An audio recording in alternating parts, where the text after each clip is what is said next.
Hey, all. Good morning. Welcome to the Common Good Podcast. Doug Pagitt here. Hey, it's a significant day in the life of this country. It's the day after Donald Trump has been indicted yet again for crimes, this time crimes of election defrauding and the rest. Rob Ryerson and I did a commentary on that last night, which is on our YouTube channel and our Facebook and Twitter spaces. So if you're interested in that commentary, you can watch it there. Today, it's Wednesday, August 2nd. And on Wednesdays, we like to have a conversation about faith, politics, and the common good. Today, I'm going to show you a presentation that I did at the Wild Goose Festival in North Carolina a few weeks ago. Wild Goose Festival is a wonderful festival of spirituality, art, music. It's outdoors. You'll notice that it's an outdoors tent-like setting, so there's people milling about. There's music happening in some tents. I'm presenting to a group of people in a grassy field. And so that's going to be the presentation. It's about 45 minutes long. Hope you enjoy it. It's sort of a lot of what we talk about around here, but in a different way, in a succinct way. At those kinds of presentations, one of the things I personally like to do is have some music and then also have some poetry. So we're going to start the presentation here that you're going to see with Michael Toy, who's one of my favorite people in the world and one of my favorite poets.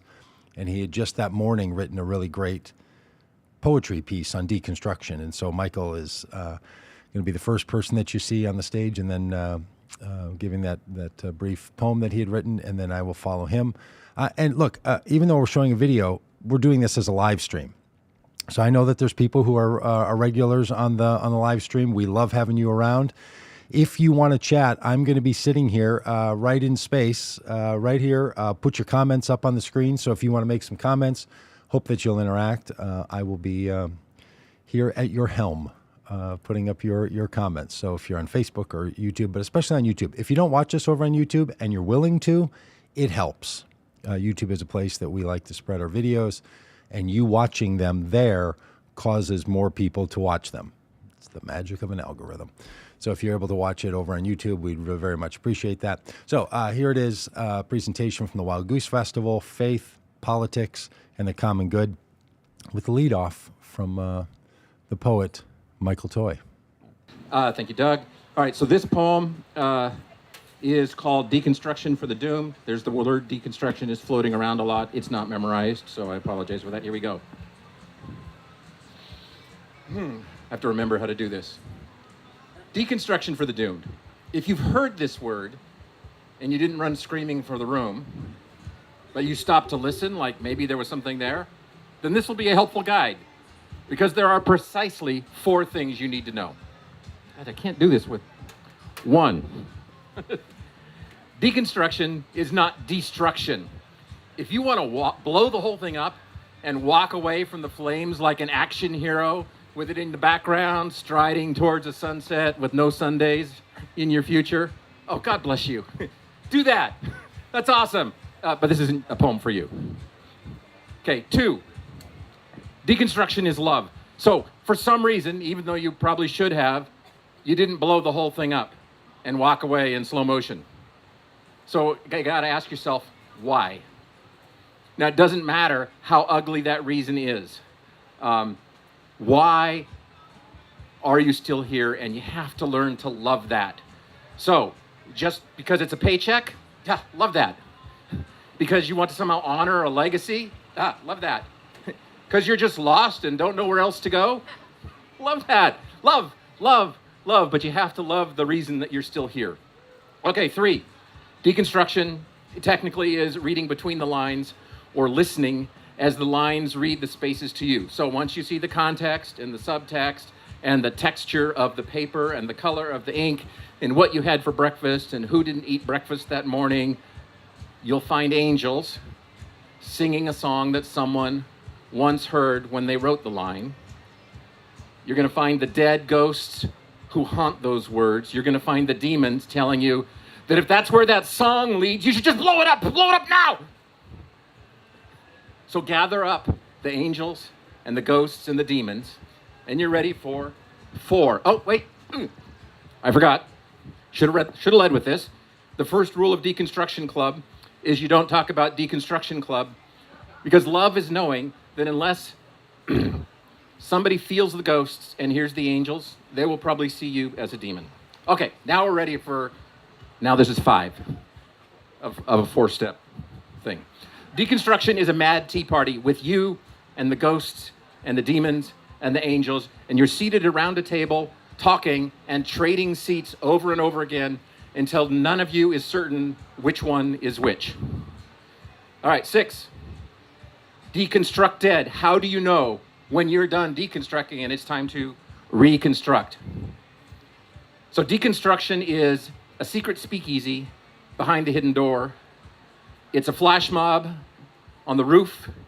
It's a protest on the front steps. It's a game of hide and seek in the hallways. All of this on, inside, around a structure that is still standing. And so finally, no, fuck it, just blow it all up.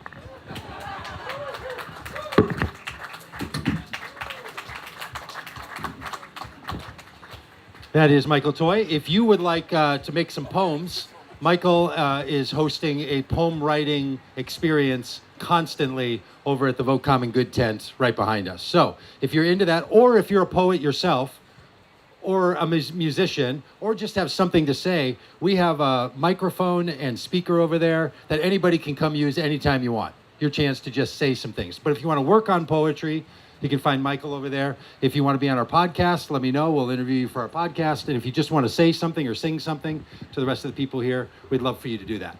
So feel like you're invited. Feel like you're in on this. Well, thanks for coming to this workshop. We're going to go until 1:50. And our good friend, the host of the tent, has a sign that she said is going to tell me 7 minutes left, 5 minutes left, 2 minutes left, and stop. And I suggested that when she does that, she comes up to the front and shows all of us so that we're all in on this thing together, right? And we don't have a secret deal that you're all just experiencing, but she shows it to us all. And then you say, oh, he needs to stop now. So when she puts up the stop sign, you just applaud. And then that's it. And if I'm still talking, you just get up and get about your business because we have a deal. We're ending when the time is to end. Fair enough? All right. Faith, Hope, and the Common Good is the name of this, partly because the organization that I'm a part of is called Vote Common Good, and we're trying to suggest that a person could have a political identity that is guided by the common good, as opposed to some of the other ways we form our political identities. Now, religion and politics are both identity elements in our society and in our lives. Think about how we say it. I am a Christian. I am a Democrat.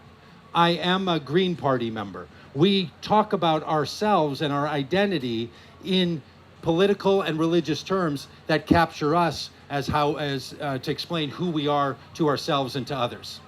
That often means that many of us set aside other things we know are good and right because these identities that we hold place a demand on us. That's the thing about identity. It puts a opportunity in front of you and puts a demand on you at the same time. So when we all start navigating our political and religious identities, we are going to either not live up to the demands or choose to follow the demands.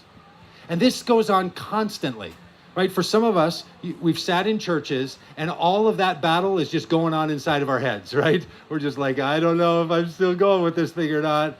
And I'm not sure that I believe any of that. And that's just those of us that are pastors and preachers while we're preaching, right? We are in the midst of it. And we're looking around the room and we see the other people with the same curious look on their face. And we're like, okay, we got a thing going now. We both know.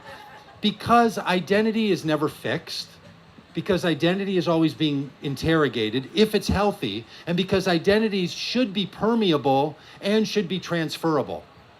But for many of us, our level of commitment to something tends to mean that we're not going to interrogate the systems that give us our identity.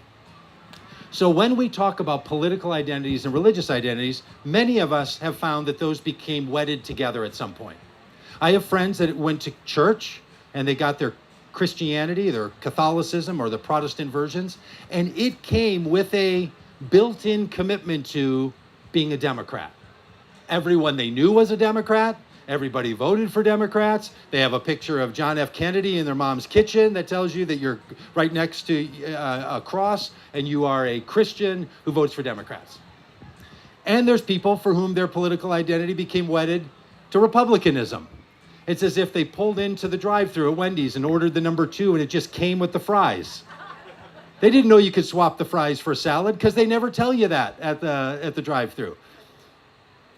What do you do, though, when you want to let go of the political identity, but keep your faith identity? Or what if you want to let go of your faith identity and pursue a new political identity? Our suggestion is that for both our faith and for our politics, the common good can be the demand. I used to be a pastor of a church that Tim and Susie were part of in Minneapolis. And one of our sayings that we incorporated into our life there at that church was that we would exist to be a benefit and blessing to all the world. That we saw our role to benefit others, to give goodness to others, to be a blessing, not to receive a blessing only. Right? This desire to make the commonness more commonly good for more people. In the political world in Minnesota, where I grew up, a person named Paul Wellstone was a senator. And Paul Wellstone had this great line that I like to use all the time. We all do better when we all do better. So let's figure out how to make us all do better, because then we're all actually going to do better. We're not all going to do better when some people do better and let it trickle down, or when some people hold the power and others don't. So our political identity can be built around this notion of the common good. So our faith and our politics can call us to the common good. And that raises some really important thoughts, I would imagine. What's common and what's good? And frankly, for an organization like ours, vote common good. Really, voting's going to do the trick? Like if we just say yes to this candidate and not that one, that's sufficient and enough?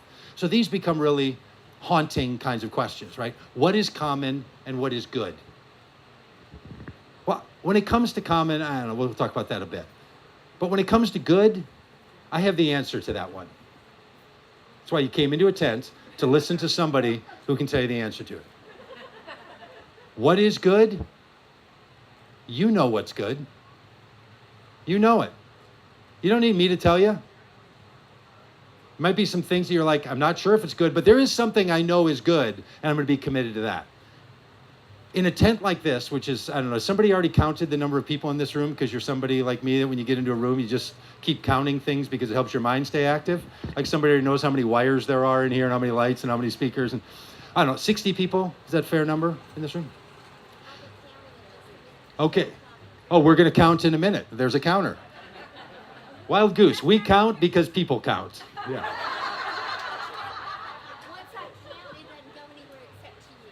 I'm the only one that gets the count? Because when you're at the booth, it doesn't matter if you have 5 people there to hear you or 500, it matters. Amen to that. Amen to that. And we'll share the number with everybody else because it's our number, right? Because it really doesn't matter. I do this kind of political work, and people often say, and religious work, and people will say things like, well, how many people are you impacting? Especially around religion. I'm like, okay, there are 7 billion people on the planet. If I have a church with 10,000 people, that is a rounding error that doesn't count for global impact. There's no one that has enough people behind their idea to be like, well, there's success at any level, right? There's just not enough people in any movement. So I'm just not interested in that question. But I am interested in the question, can you stay alive and motivated in the things that matter to you because of your faith and because of your political identity? Does it work for you? Is it working? We do a lot of conversations with people who are trying to detach their Republican identity from their religious identity. That's a whole thing that's going on. Maybe some of you have experienced it yourself. You had 2 commitments that felt like they were right in line with each other. Your political identity and your religious identity. And they worked out. And then at some point you realize this thing turned and you're like, oh, they're not in tandem. They are 2 separate choices that I can make. And there might be another one over here, and there might be something over here, and maybe there's another. And you've got a handful of things to be choosing from. And that move from these 2 things being in alignment to these 2 things maybe being in opposition to one another works in people's lives in some really powerful ways. we're going to do some Q&A here in like 2 minutes, but I just want to inject this in and then we'll talk a bit about it. There are a lot of people who really struggle with letting go of an identity. It's a profoundly difficult thing to do. And there's some people who are going to get more hardened into a political identity the more they feel it slipping away. You just grip it a little tighter. We were working on a microphone stand over at that booth you're going to go to and do some poetry or sing some songs or make a statement. We had 2 pliers trying to move this nut that got stripped on this thing. And literally, we had 5 people standing around, 2 sets of pliers, and we're trying to move this thing. And it kept slipping and slipping. And sometimes that's what we feel like is happening. We're trying to grab onto something, and yet it keeps slipping and slipping until we reach the point, well, just screw it. I'm just not going to fight with it any longer. But that's not the people that show up in a tent like this on a hot, sweltering day on some Friday in July in North Carolina, right? You're those other kinds of people that are still willing to work on it a little bit.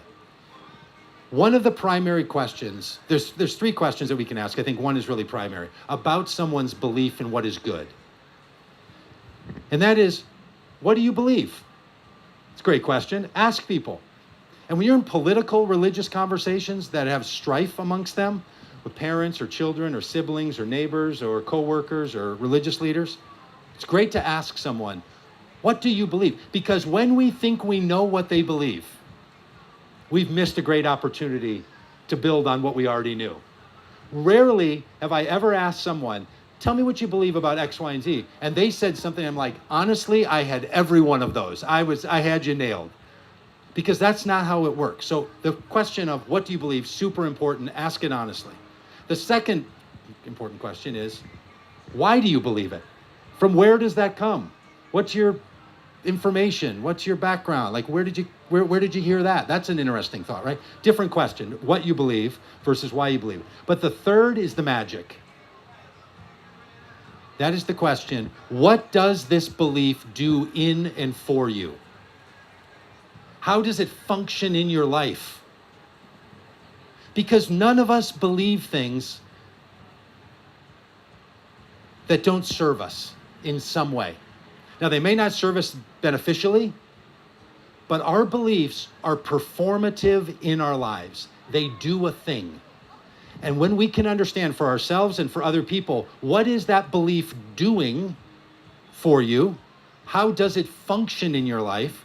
What's it giving or taking from you? That's a really different question. That's a more dangerous question than what do you believe and why do you believe it? But what does it do for you and in you? Okay, that's a real one. In fact, that's a great question for a lot of us to ask whenever we're feeling positive about our beliefs, especially in politics and especially in religion. And when we realize that the effect of that belief in our lives is something we don't want anymore, that's when we're in a quandary. Because our beliefs are not self-chosen. They've appeared. They show up in us. All of a sudden, they're just there. And it's not even like we can let go of them because our relationship to our beliefs is not holding them for the love of it all. They're holding us. Or our beliefs are tormenting us, or our beliefs are encouraging us. They're journey members. They're passengers in the car of our imagination. That's what's going on with our beliefs. Here's how we all know that. Pick something you believe in, and then stop believing it. It's really hard, right?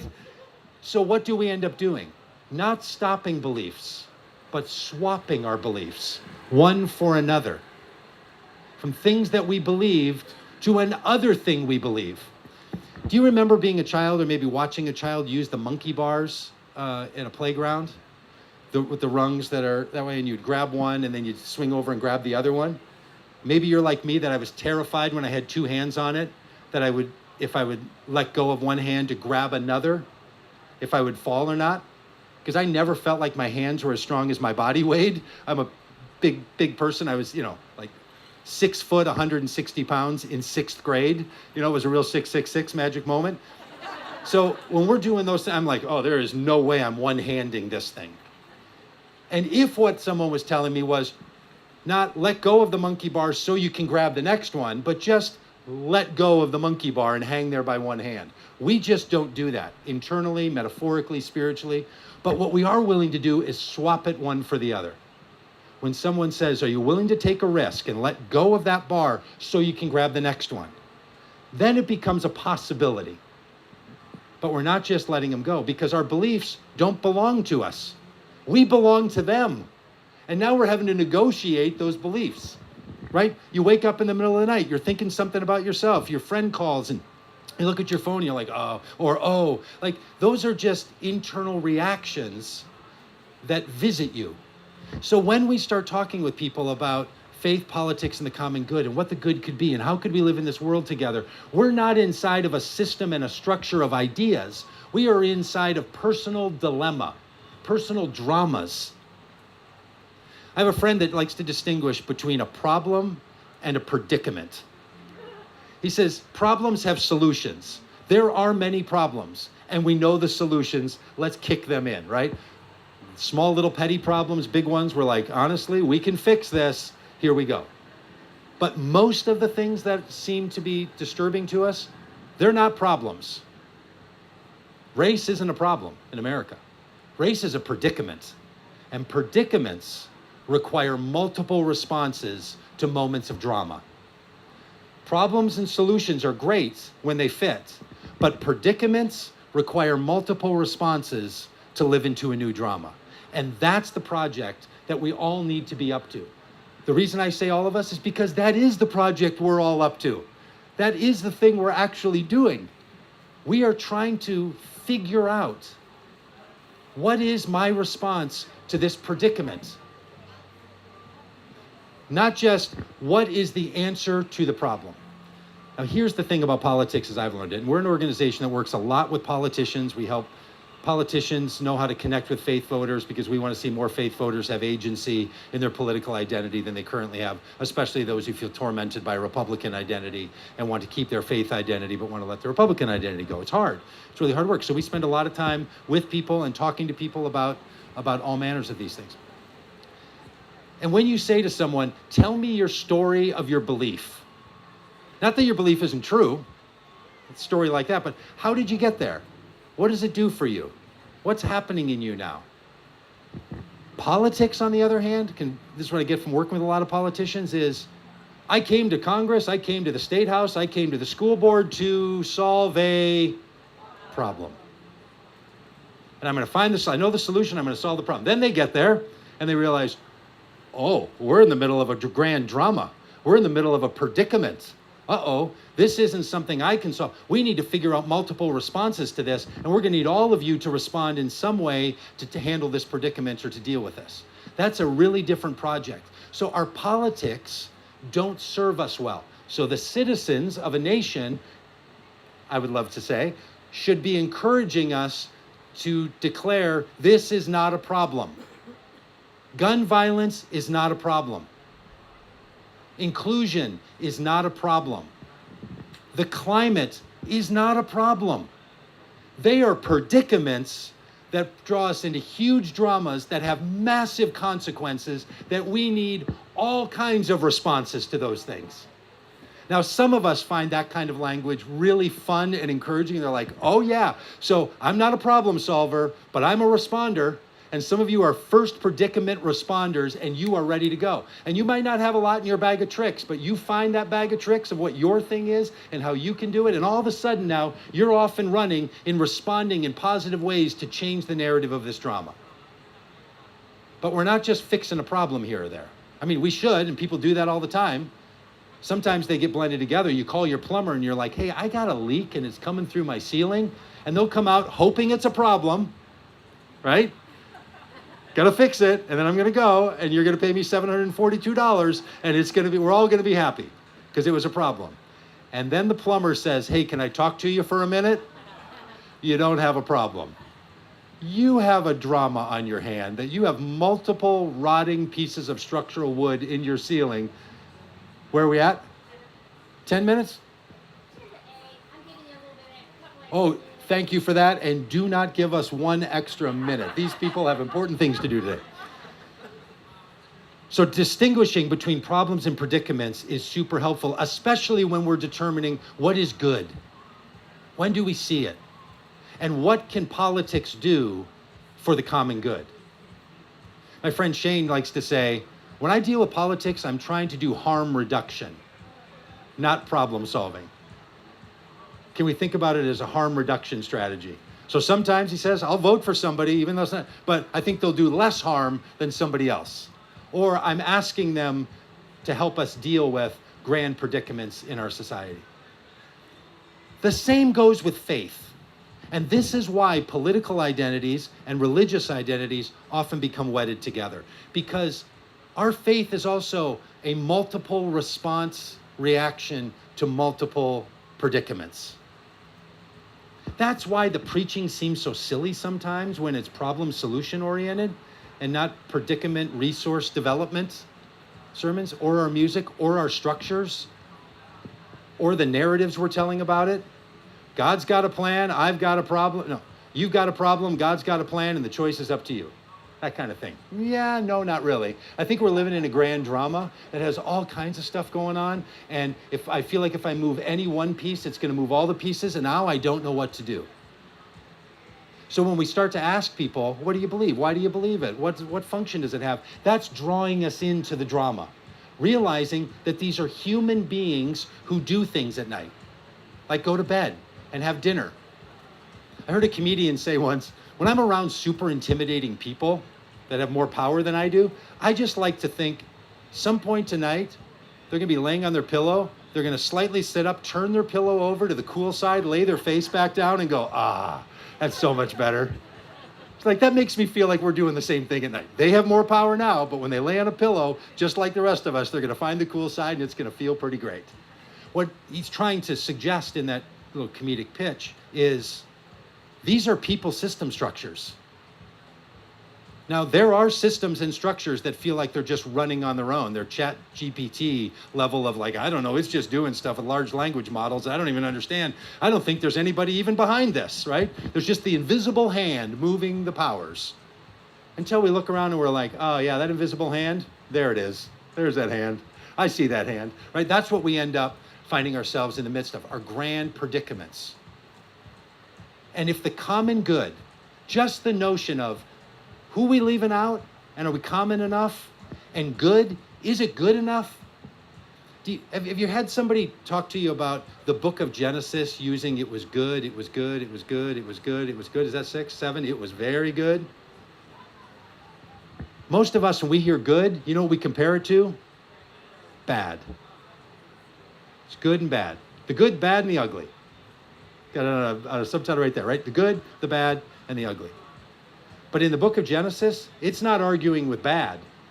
It was very good is not an alternative to, it was kind of bad. It's an alternative to, it's perfect. In the early Mesopotamian age, when the New Testament, when the books of Genesis were coming into being, the countervailing belief system was that the gods lived in perfection, and through a series of emanations would impact the earth to bring it to perfection. And perfection is a real problem. On the other hand, good, we can do good. We're not going to do perfect, but we can do good. Do you know the psychological notion of a good enough mother? It's a really great idea. Perfection or total absence aren't going to work, but good enough works for any of us in our primary nurturing relationships. So in a lot of family systems therapy, they talk about pursue the narrative of the good enough mother. When you're thinking about your own mother, or if you are a mother, or whether you're male or female and you're performing mothering tasks for people, the good enough is good enough. But deep down, we really love a little perfection, don't we? Like, let's just get it right. Vote common right. Vote common correct. Vote common pure. Vote common perfection. Yeah. Vote common good? Okay, I can give you that. We can get to good, right? And good is good enough, because in so many places, people aren't experiencing goodness, let alone greatness, let alone perfection. So good's attainable. Okay, so we have like 7 minutes left, 5 minutes left. Can we talk a bit? Somebody have something? Someone thinks I have more.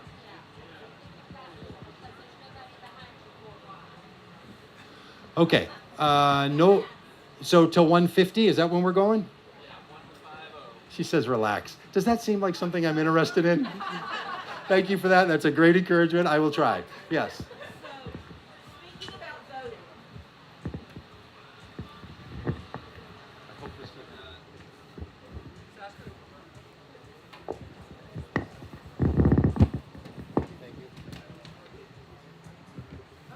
We've got a rodeo of So speaking about voting, where I live is Republican stronghold, and often we don't have anything but Republicans to vote for.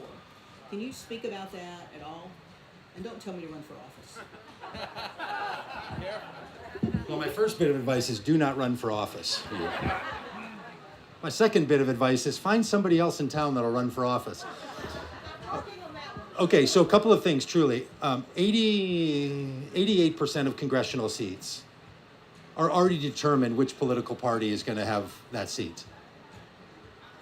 12% are up for grabs between political parties. Some high number of those 88%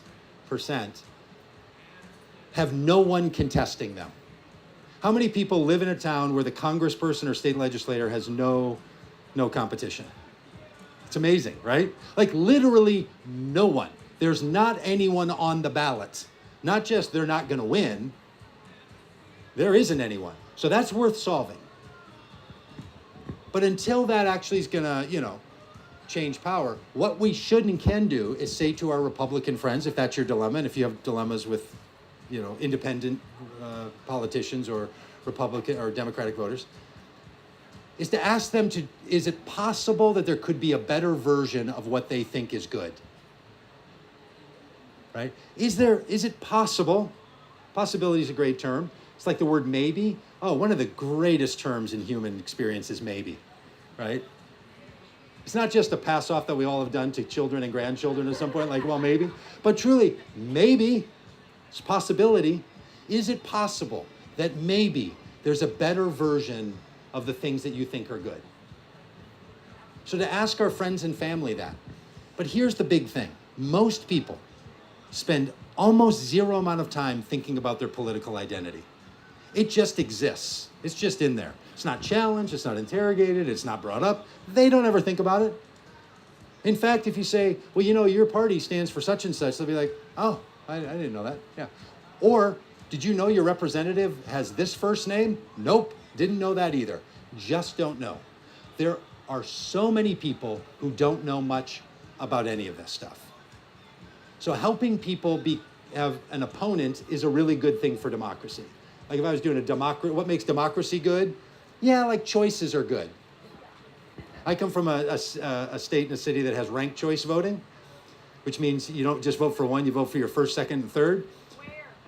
Minneapolis, and Minnesota, which if you're not from there, that's not Michigan, that's not Montana, it's the other M state that exists in there.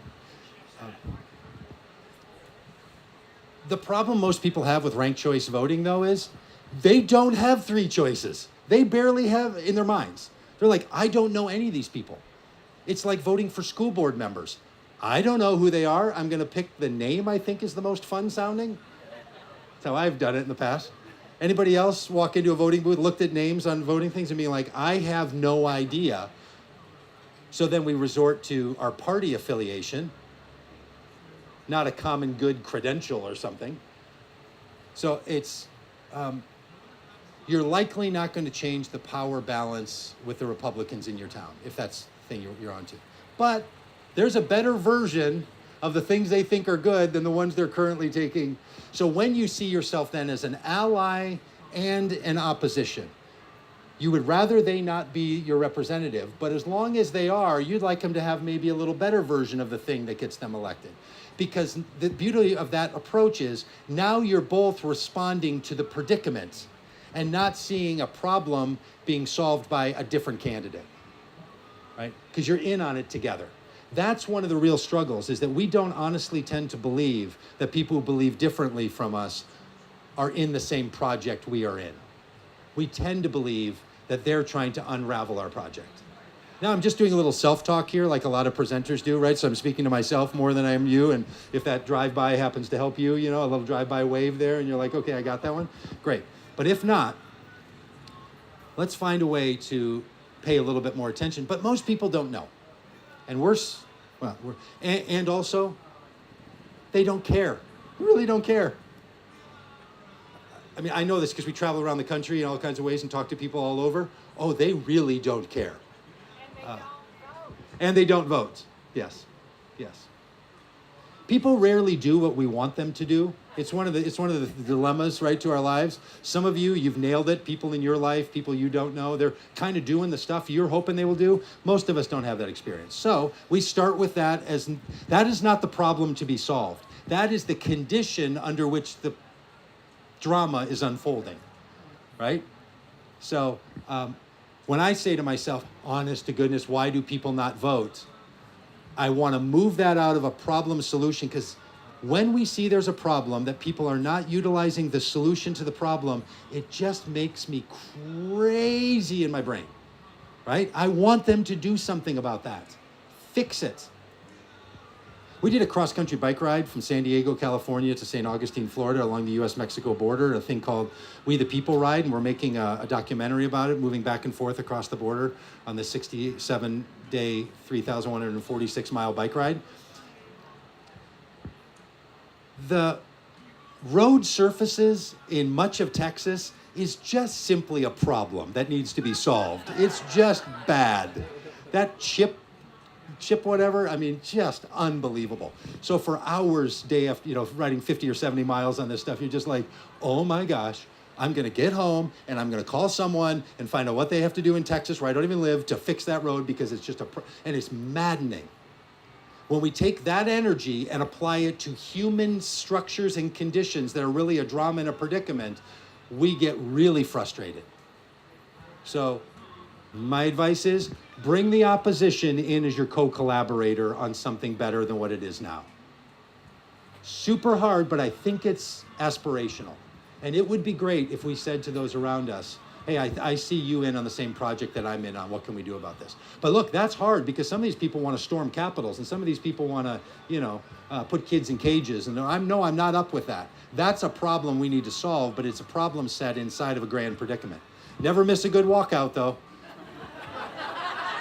It's a rule of our church. Like, if everybody has to leave early, you stand up and you tell us why you're leaving. It's always a great one. Because all of us are figuring it out right now. We're like, wow, I wonder why he's leaving. Did he have a lunch date, or did he just finally broke the straw? Like, it's beautiful. All right, anybody else have something you'd like to say, comment you want to make, question you want to ask?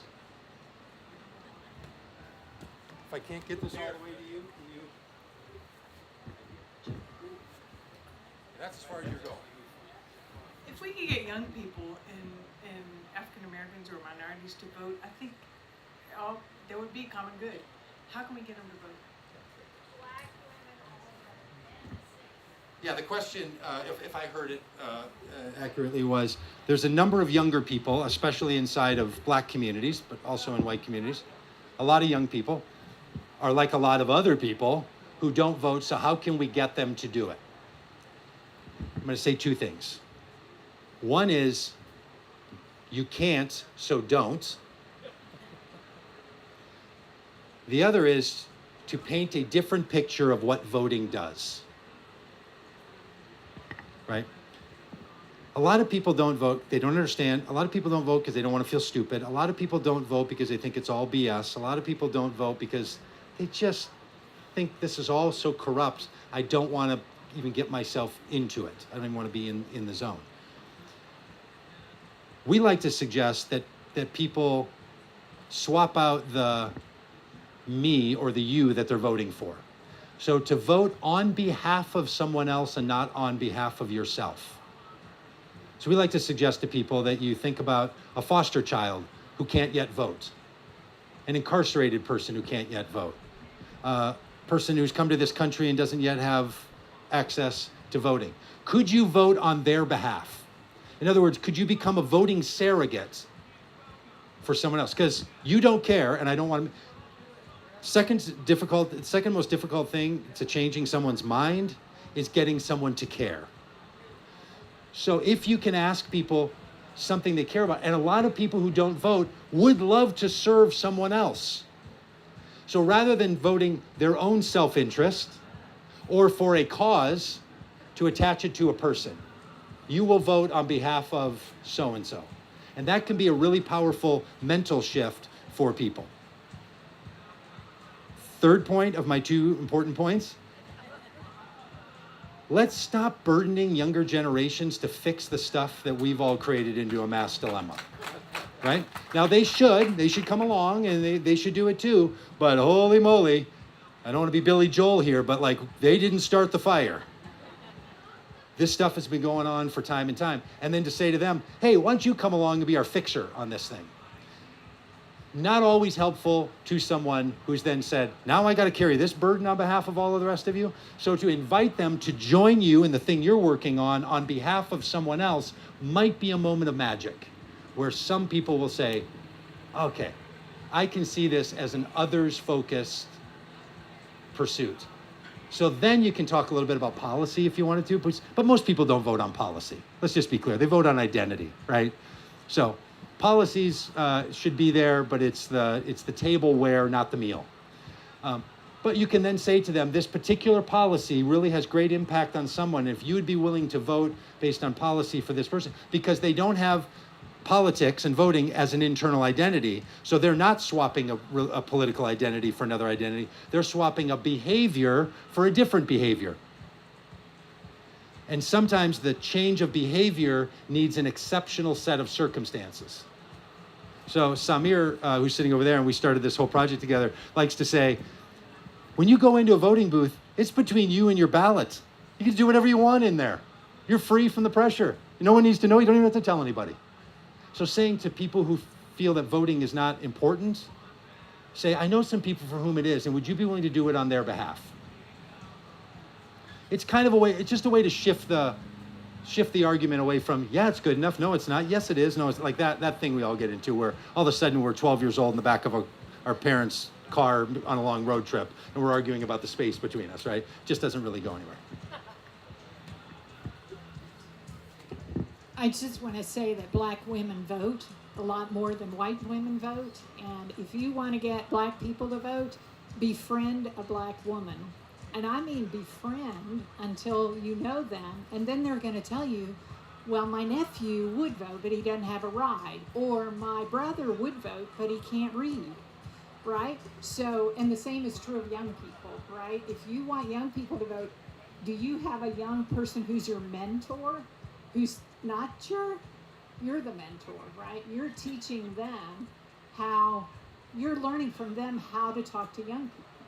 So I think we've got to, as white people, be really careful about saying, I wish black people could vote, because they've been voting a lot better than white women for a long time, and I want to learn from them about how to get the population out voting. That's not a question, sorry. Oh. Never apologize for a statement. Statements should be made. That's great. Yes, please. I just want to respond to the lady who talked about talking to young people. You can join a group to get out and canvass. You can get out and canvass and talk. Knock on doors and talk to the young people, especially the young black people around the universities. I was doing this in Greensboro, North Carolina, and I was blown away by how open-minded and how open these young people were, who were initially very apathetic. And, if my vote, it's not going to count. And I would say, no, let me show you why it would, and gave a specific example of a woman who in Virginia won by 8,000 votes, and every vote did count. And so a lot of these young people were also not registered, so they got registered that day. So it really helps to get out there and canvass with other people and with groups. Thank you. Canvassing is a form of social support. So the reason you go to someone's door is because then they look at someone and they realize, oh yeah, I have a social obligation and a social structure that will support me in this work. It's really great. It's 5 minutes left, so start your timer. Anybody else with a comment or question? Yeah. Learn deep canvassing techniques. Learn deep canvassing techniques. We've been working with that, and it's amazing. No, and what you said really resonated with me. The way I've kind of tried to frame it is like in politics, they're always talking about, vote based on, are you better off than you were 4 years ago? And to me, it's more like, is your neighbor better off than they were 4 years ago? And then getting back to that point about, young people and minorities not voting. One thing I think that we can do is once people are voted in, keep holding them to account. Like make them do everything you can to have a voice to try to make them make policies so that it looks like it matters. Because I think a lot of the cynicism comes out of, why would I vote if nothing ever changes? Great. Thank you for both of those comments. Deep canvassing, if you're not familiar with it, it's a longer conversation that you engage in when you approach someone and trying to help them talk about politics. And a lot of deep canvassers have found when they go to someone's door and they spend some time in conversation, that by the end the person will say things like, we've talked longer about this idea than I've ever talked about this. Like people don't talk about it. We have no talk rules that are in play around our politics and our religion. There's just things you don't know. And as my 3.5-year-old grandson Wesley Puck likes to say, don't talk about Bruno. So we've all got this don't talk about Bruno thing going on in all of this, and you got to talk about Bruno, right? We have to break the cycle of this stuff and be willing to talk about it. And on holding politicians accountable, one of the realizations I've gone through in the last 5 years is just that how human politicians are. Being in a job of your state legislature or being your mayor or on your city council or the president, they're just people. They're going to go to bed tonight and try to turn the pillow over and try to find a cool spot and think, oh, that feels better. Like that's what they are. These are people systems. And politics wants us to talk about it's not about people, it's about policies and it's about position. And the more we can pull it into people, that's what deep canvassing does and all the rest of it, is it makes it about people. And we have to get a people movement. We had a little notion at the start of this grand country experiment that we said, we the people. So it's a people movement, and we should take social system structures of people movement, not political strategies of power acquisition. So they're just different approaches to this, and some of it can give you life. And if you've been doing only power structure for a long time, this people movement's going to be a super cool breeze. But if you've been doing people movement stuff, then you're saying like, but for all that, if we just got the right people in office and they had power, things would just get better. You might shift that way. So both of those things are going to exist. Two sides of the hemisphere, 2 ears, right and left foot, whatever. Both these power, political power acquisition and people movement, social movement theory, we're going to need both of them. And some of us are better at some than are better at others. But we're all good at something. Yes, can you come up here because I can't bring it in front of that microphone. Voting is a ritual, right? Nice. So I'd like to introduce a ritual. Doug, with which hand will you be marking your ballot in the next election? Yeah, I'm a lefty when I write. May love guide your hand to vote for the common good. Come on. Let's do it. Come on. With which hand will you be voting in the next election? May love guide your hand to vote for the common good. Do it with each other. I mean, this guy's stealing the thunder. I'm sitting right here, and he's like, I'm going to get these people to applaud just like that. That is great. Do you have a session of your own that's coming up? What time is it and when? Tomorrow at 10. Anybody else have a session they're doing here that you're leading a session? Tell us what it is and where. What are you doing? Quantum physics, religion, and government, what do they have in common? What time is that one?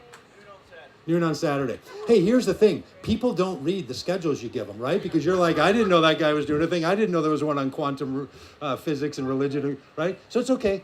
The oral tradition, still a pretty good tradition. So we should use it up. You've got one coming? Manhood, the Great Deceit 2.0, as we showed up last year. Manhood, the Great Deceit? And it's in the front porch at 2 tomorrow. 2 tomorrow. And yours is when? Noon. Tomorrow. What's the topic at the campus ministry tent? Progressive campus ministry. Holy moly, we need progressive campus ministries.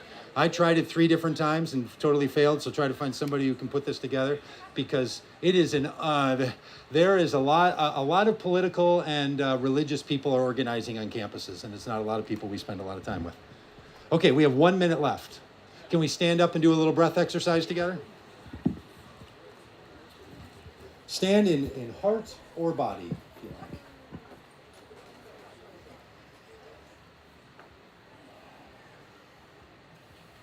Okay, we'll just breathe together for a moment here. As comfortable as you can be with a full breath.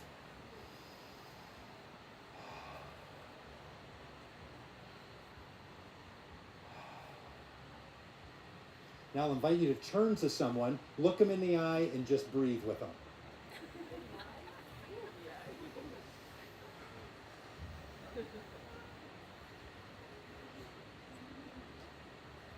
Amazing amount of connection happens in a little bit, right? You're like, oh my gosh, what is going on right now? Some people that are paired up are like, I think I'm going to kiss you right now. I don't know what's happening. Right? It's just unbelievable. Literally, breathing and looking at each other is like, holy moly, there's a response to a predicament. All right, thanks for being with us at this one. Hit up these other ones and see us over at the tent if you want to do your own open mic kind of thing. All right, so there it was. That was a fun little session. Over the course of the next number of days and weeks, you're going to see a number of other elements that came out of the Wild Goose Festival. Some sessions like that are presentations, some interviews that we did. We did a number of podcast interviews, so sometimes we're sitting with someone in just a conversation style, often like we do on other podcasts here. So hope you enjoyed it.